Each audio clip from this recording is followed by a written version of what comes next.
फिल्मी सीन नहीं है रियल लाइफ। एक दिन की दुल्हन शादी की अगली सुबह नहाने गई तो मेरठ न्यूज। दुल्हन के मायके और ससुराल पक्ष किसी ने भी पुलिस को शिकायत नहीं की है। जागृति विहार सेक्टर 8 के रहने वाले पारस कुमार इंजीनियर हैं। उनके पिता सेना से रिटायर्ड हैं। 2 दिन पहले यानी 26 जनवरी को ही पारस की शादी गाजियाबाद की रहने वाली वैशाली से हुई थी। गुरुवार को शादी हुई थी। शुक्रवार को दुल्हन की विदाई कराकर घर लाए थे। शनिवार को घर में भजन संध्या का आयोजन था। तभी दुल्हन बाथरूम में नहाने गई। काफी देर तक जब दुल्हन नहाकर बाहर नहीं आई तो घर में सबको चिंता हुई। उत्तर प्रदेश के मेरठ में दुल्हन की शादी के अगले दिन मौत हो गई। यह युवती एक दिन की दुल्हन ब्राइड बनकर इस दुनिया को अलविदा कह दिया है।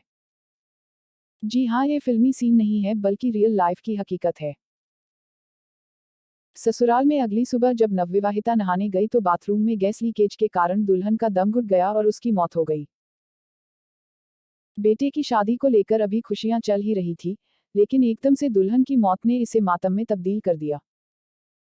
ये नजारा मेरठ के थाना मेडिकल क्षेत्र के जागृति विहार सेक्टर 8 की है, जहां बाथरूम में नहाते समय गीजर गैस लीक होने से एक दुल्हन की मौत हो गई।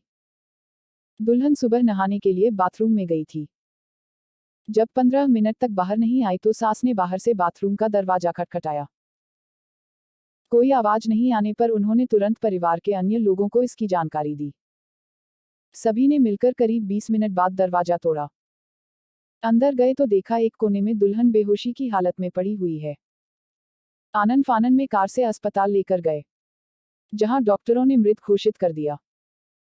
दुल्हन के मायके और ससुराल पक्ष किसी ने भी पुलिस को शिकायत नहीं की है। जागृति विहार सेक्टर 8 के रहने वाले पारस कुमार इंजीनियर हैं।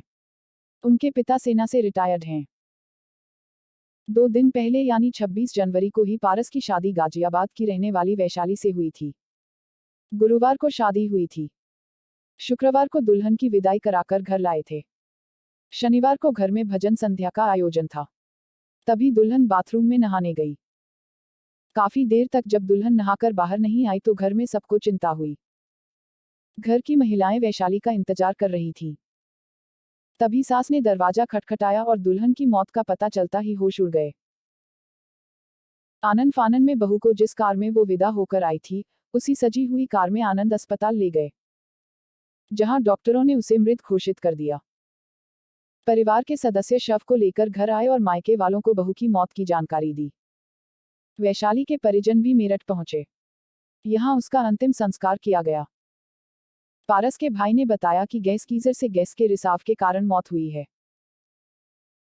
पुलिस अधिकारियों की माने तो दुल्हन की मौत की जानकारी मिली है, लेकिन किसी भी पक्ष में कोई तहरीर नहीं दी है।